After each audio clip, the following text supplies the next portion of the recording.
Sir, sorry, we have to ask lang. Kasi kahapon nakakuha po ng mga reaction yung photos ninyo with Alice po. Yeah. You look too happy, sir, with Alice. Okay. Yeah, Okay. maybe Let me clarify, no? Nung amin pong nakuha si Alice, we asked for a private meeting between me and Marbil, General Marbil.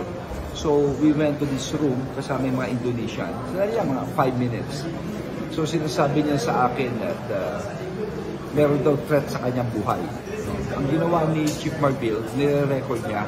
Sabi niya, can I have it recorded? Kasi importante ma-record. Baka mamaya kung sensitive to, kung may mangyari man o ano. So ayaw ni Alice. At that point, para may kumuha ng picture to have it documented.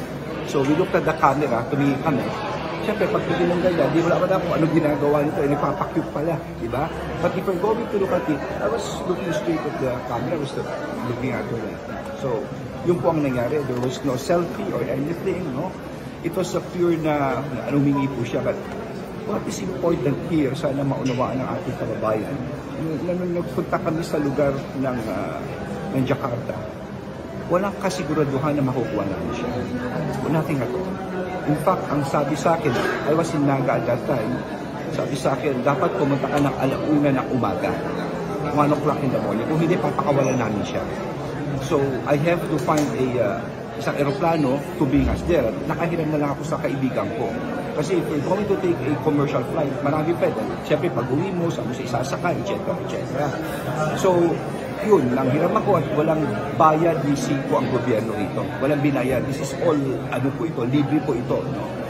So, pagpunta roon, nakipag-negotiate kami at naisip ko, hindi kami mauuwi ito, nakakahiya kami rito. No? So, and the rest is history, napapayad natin ng Indonesia.